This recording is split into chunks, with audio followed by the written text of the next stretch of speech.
राधे राधे दोस्तों, कैसे हैं आप सभी। उम्मीद करती हूँ आप सभी बहुत अच्छे होंगे। दोस्तों, आज पाप मोचनी एकादशी है।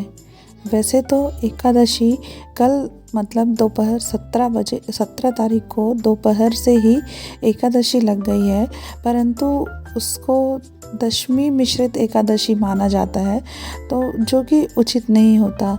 वैष्णवों को द्वादशी मिश्रित एकादशी ही रखना चाहिए, जो कि आज दिनांक 18 तारीख को है। आज द्वादशी मिश्रित एकादशी है, जिसको रखना अत्यंत ही पुण्यकारी होता है। आज पापमोचनी एकादशी है। आज बहुत सारे शुभ मुहूर्त भी हैं। आप सभी को इस अवसर पर मैं एकादशी कथा और उसके नियमों को बताती हूँ। कृपया ध्यान से सुने और यदि कहीं पे कोई गलती हो तो उसके लिए मुझे क्षमा करें। पाप मोचनी एकादशी, चैत्र कृष्ण पक्ष। अर्जुन बोले, हे मधुसूदन, मैं ज्यों ज्यों एकादशी के व्रतों की कथाएं सुन रहा हूँ, त्यों त्यों अन्य एकादशियों के व्रतों की कथाएं सुनने की मेरी उत्सुकता बढ़ती ही जा रही है। हे श्री कृष्ण, अब कृपा कर आप चैत्र मास के कृष्ण पक्ष की एकादशी के बारे में बतलाइए। इस एकादशी का नाम क्या है, इसमें कौन से देवता की पूजा की जाती है तथा इसका व्रत करने की विधि क्या है। हे गोपाल, यह सब मुझे विस्तार पूर्वक बताने की कृपा करें। श्री कृष्ण भगवान बोले, हे पांडुनंदन, एक समय यही प्रश्न पृथ्वीपति मंधाता ने लोमश ऋषि से किया था। जो कुछ लोमश ऋषि ने नृपति मंधाता को बताया था, वही मैं तुमसे कहता हूँ। धर्म के अनेकतम रहस्यों के ज्ञाता राजा मंधाता ने लोमश ऋषि से पूछा, हे महर्षि, मनुष्य के पापों का मोचन किस प्रकार संभव है। कृपा कर कोई ऐसा सरल उपाय बताएं जिससे सहज ही पापों से छुटकारा मिल जाए। लोमश ऋषि बोले, हे राजन, चैत्र मास के कृष्ण पक्ष की एकादशी का नाम पाप मोचनी है। इसके व्रत के प्रभाव से मनुष्यों के अनेक पाप नष्ट हो जाते हैं। मैं तुम्हें इसकी कथा सुनाता हूँ, ध्यान पूर्वक सुनो। प्राचीन काल में चैत्र रथ नामक एक वन था। उसमें अप्सराएं किन्नरों के साथ विहार करती थी। वहाँ हर समय वसंत रहता था, अर्थात उस जगह सदैव प्रत्येक तरह के पुष्प खिले रहते थे। कभी गंधर्व कन्याएं विहार किया करती थी, कभी देव इंद्र अन्य देवताओं के साथ क्रीड़ा किया करते थे। उसी वन में मेधावी नाम के एक ऋषि भी तपस्या में लीन रहते थे। वे शिव भक्त थे। एक दिन मंजू घोषा नामक एक अप्सरा ने उनको मोहित कर उनके निकटता का लाभ उठाने की चेष्टा की। इसके लिए वह कुछ दूरी पर बैठ वीणा बजाकर मधुर स्वर में गाने लगी। उसी समय कामदेव भी शिव भक्त उन मुनि को जीतने का प्रयास करने लगे। कामदेव ने उस सुंदर अप्सरा के भ्रू का मध्यधनुष बनाया, कटाक्ष को उसकी प्रत्यंचा बनाई और उसके नेत्रों को उस मंजू घोषा अप्सरा का सेनापति बनाया। इस तरह कामदेव अपने शत्रु भक्त को जीतने को तैयार हुए। उस समय मेधावी मुनि भी युवा तथा हुष्ट पुष्ट थे। उन्होंने यज्ञोपवीत तथा दंड धारण कर रखा था। वे दूसरे कामदेव के समान प्रतीत होते थे। उस मुनि को देखकर कामदेव के वश में हुई मंजू घोषा ने धीरे धीरे मधुर वाणी से वीणा पर गाना शुरू किया। तो मेधावी मुनि भी मंजू घोषा के मधुर गाने पर तथा उसके सौंदर्य पर मोहित हो गए। वह अप्सरा मेधावी मुनि को कामदेव से पीड़ित जानकर उनसे आलिंगन करने लगी। मेधावी मुनि उसके सौंदर्य पर मोहित होकर शिव रहस्य को भूल गए और काम के वशीभूत होकर उसके साथ रमण करने लगे। उस मुनि को काम के वशीभूत होने के कारण उस समय दिन रात का कुछ भी ध्यान न रहा और बहुत समय तक वे रमण करते रहे। तदुपरांत मंजू घोषा उस मुनि से बोली, हे मुनि, अब मुझे बहुत समय हो गया है, अतः स्वर्ग जाने की आज्ञा दीजिए। उस अप्सरा की बात सुनकर मुनि बोले, हे सुंदरी, संध्या को तो आई हो, प्रातःकाल होने पर चली जाना। मुनि के ऐसे वचनों को सुनकर अप्सरा उनके साथ रमण करने लगी। इस प्रकार उन्होंने साथ साथ बहुत समय बिताया। एक दिन फिर मंजुघोषा ने मेधावी मुनि से कहा, हे देव, अब आप मुझे स्वर्ग जाने की आज्ञा दीजिए। इस बार फिर मुनि ने कहा, हे सुंदरी, अभी तो कुछ भी समय नहीं व्यतीत हुआ है, अभी कुछ समय और ठहरो। इस पर वह अप्सरा बोली, हे मुनि, आपकी रात्रि तो बहुत लंबी है। आप स्वयं ही सोचिए कि मुझे आपके पास आए हुए कितना समय हो गया है। अब और अधिक समय ठहरना उचित है क्या? उस अप्सरा की बात सुनकर मुनि को समय का बोध हुआ और वह गंभीरता पूर्वक विचार करने लगे। जब उन्हें बोध हुआ कि उन्हें रमण करते करते 57 वर्ष व्यतीत हो चुके हैं, तो उस अप्सरा को वह काल का रूप समझने लगे। इतना अधिक समय भोग विलास में व्यर्थ हो जाने पर उन्हें बड़ा क्रोध आया। वह अत्यंत क्रोधित हुए और उस तप नाश करने वाली अप्सरा की तरफ भ्रुकुटी तान कर देखने लगे। उनके अधर कांपने लगे और इंद्रियां बेकाबू होने लगी। क्रोध से थरथराते स्वर में वह उस अप्सरा से बोले, अरे दुष्टा, मेरे तप को नष्ट करने वाली, तू महान पापिन और दुराचारी है, तुझे धिक्कार है। अब तू मेरे शाप से पिशाचिनी हो जा। उन मुनि के क्रोधयुक्त शाप से वह पिशाचिनी हो गई। फिर व्यथित होकर बोली, हे मुनि, अब मुझ पर क्रोध को त्याग कर प्रसन्न होइए और कृपा करके बताइए कि इस शाप का निवारण किस प्रकार होगा। विद्वानों ने कहा है, साधुओं की संगत अच्छा फल देने वाली है, इसलिए आपके साथ तो मेरे बहुत वर्ष व्यतीत हुए हैं।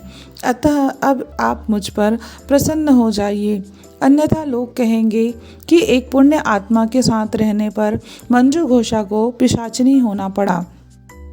मंजुघोषा की बात सुनकर मेधावी मुनि को अपने क्रोध पर ग्लानि भी हुई और अपनी अपकीर्ति का भी भय हुआ।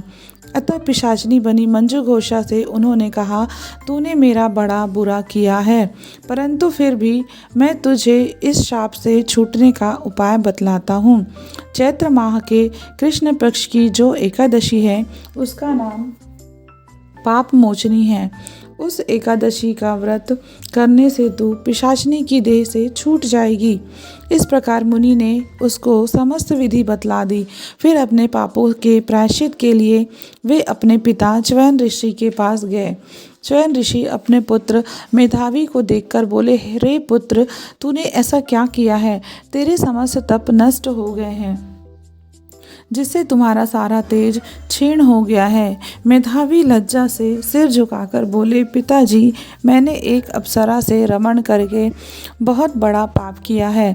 इसी पाप के कारण संभवतः मेरा सारा तेज और मेरे तप नष्ट हो गए हैं। कृपा करके आप इस पाप से छूटने का उपाय बतलाइए। च्यवन ऋषि बोले, हे तात, तुम चैत्र मास के कृष्ण पक्ष की पाप मोचनी एकादशी का विधि तथा भक्ति पूर्वक व्रत करो, इससे तुम्हारे समस्त पाप नष्ट हो जाएंगे। पिता के वचनों को सुनकर मेधावी ऋषि ने पाप मोचनी एकादशी का विधि पूर्वक उपवास किया। उसके प्रभाव से उनके समस्त पाप नष्ट हो गए। मंजुघोषा अप्सरा भी पाप मोचनी एकादशी का व्रत करने से पिशाचिनी के देह से छूट गई और सुंदर रूप धारण करके स्वर्ग लोक चली गई। लोमश मुनि बोले, हे राजन, इस पाप मोचनी एकादशी के प्रभाव से सब पाप नष्ट हो जाते हैं। इस एकादशी की कथा के श्रवण से व पठन से 1000 गौदान करने का फल मिलता है। इस व्रत के करने से ब्रह्म हत्या करने वाले, स्वर्ण चुराने वाले, मद्यपान करने वाले, अगम्य गमन करने वाले आदि पाप नष्ट हो जाते हैं और अंत में स्वर्गलोक की प्राप्ति होती है। इस कथा से स्पष्ट है कि देहजन्य आकर्षण अधिक समय तक नहीं रहता। देह के लोभ में पड़कर मेधावी ऋषि अपने तप संकल्प को भूल गए। इसे घोर अपराध माना जाता है, किंतु भगवान विष्णु की पाप मोचनी शक्ति इस घोर अपराध के पाप से भी सहज ही मुक्ति दिलाने में सक्षम है। जो प्राणी सत्कर्मों का संकल्प करके बाद में लोभ लालच और भोग विलास के वशीभूत होकर अपने संकल्प से गिर जाते हैं, वे घोर नरक के अपराधी होते हैं। किंतु पाप मोचनी व्रत करने की इच्छा रखने वाले लोगों को दशमी के दिन मांस, प्याज तथा मसूर की दाल इत्यादि वस्तुओं का सेवन नहीं करना चाहिए। रात्रि को पूर्ण ब्रह्मचर्य का पालन करना चाहिए तथा भोग विलास से भी दूर रहना चाहिए। प्रातः एकादशी को लकड़ी का दातुन न करें। नींबू, जामुन या आम के पत्ते लेकर चबा लें और उंगली से कंठ शुद्ध कर लें। वृक्ष से पत्ता तोड़ना भी वर्जित है, अतः स्वयं गिरा हुआ पत्ता लेकर सेवन करें। यदि यह संभव न हो तो पानी से 12 बार कुल्ले कर लें। फिर स्नान आदि कर मंदिर में जाकर गीता पाठ करें या पुरोहित आदि से श्रवण करें। प्रभु के सामने इस प्रकार प्रण करना चाहिए कि आज मैं चोर, पाखंडी और दुराचारी मनुष्यों से बात नहीं करूँगा और ना ही किसी का दिल दिखाऊंगा। गौ, ब्राह्मण आदि को फलाहार व अन्न आदि देकर प्रसन्न करूँगा। रात्रि को जागरण कर कीर्तन करूँगा। ओम नमो भगवते वासुदेवाय इस 12 अक्षर मंत्र का जाप करूँगा। राम, कृष्ण, नारायण इत्यादि विष्णु सहस्त्र नाम को कंठ का भूषण बनाऊंगा। ऐसी प्रतिज्ञा करके श्री विष्णु भगवान का स्मरण कर भगवान प्रार्थना करें कि हे त्रिलोकपति, मेरी लाज आपके हाथ है, अतः मुझे इस प्रण को पूरा करने की शक्ति प्रदान करना। यदि भूलवश किसी निंदक से बात कर बैठे तो उसका दोष दूर करने के लिए भगवान सूर्य नारायण के दर्शन तथा धूप दीप से श्रीहरि की पूजा कर क्षमा मांग लेनी चाहिए। एकादशी के दिन घर में झाड़ू नहीं लगानी चाहिए। चींटी आदि सूक्ष्म जीवों की मृत्यु का भय रहता है।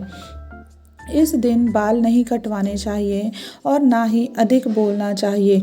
अधिक बोलने से मुख से न बोलने वाले वचन भी निकल जाते हैं। इस दिन यथाशक्ति फल आदि का दान करना चाहिए, किंतु स्वयं किसी का दिया हुआ अन्न कदापि ग्रहण न करें। झूठ, कपट आदि कुकर्मों से नितांत दूर रहना चाहिए। दशमी के साथ मिली हुई एकादशी वृद्ध मानी जाती है। शिव उपासक तो इसको मान लेते हैं, किंतु वैष्णवों को योग्य द्वादशी से मिली हुई एकादशी का ही व्रत करना चाहिए और त्रयोदशी आने से पूर्व व्रत का पारण करें। फलाहारी को गोभी, गाजर, शलजम, पालक, कुल्फा का साग इत्यादि का सेवन नहीं करना चाहिए और आम, अंगूर, केला, बादाम, पिस्ता इत्यादि अमृत फलों का सेवन करना चाहिए। प्रत्येक वस्तु प्रभु को भोग लगाकर तथा तुलसी दल छोड़कर ग्रहण करनी चाहिए।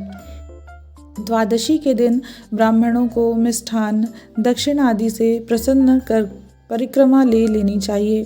किसी संबंधी की मृत्यु हो जाए तो उस दिन एकादशी व्रत रखकर उसका फल उसे संकल्प कर देना चाहिए और श्री गंगा जी में पुष्प प्रवाह करने पर भी एकादशी व्रत रखकर फल प्राणी के निमित्त दे देना चाहिए। प्राणी मात्र को अंतर्यामी का अवतार समझकर किसी से छल कपट नहीं करना चाहिए। मधुर वाणी बोलनी चाहिए। अपना अपमान करने या कटु वचन बोलने वालों को भी आशीर्वाद देना चाहिए। भूल कर भी क्रोध नहीं करना चाहिए। क्रोध चांडाल का अवतार है। आप देवता रूप को संतोष कर लेना चाहिए। संतोष का फल सर्वदा मधुर होता है। सत्य भाषण करना चाहिए तथा मन में दया रखनी चाहिए।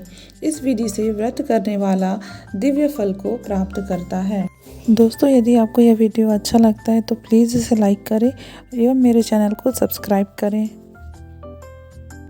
वीडियो को शेयर ज़रूर करें और बेल आइकन को प्रेस करना ना भूलें। राधे राधे।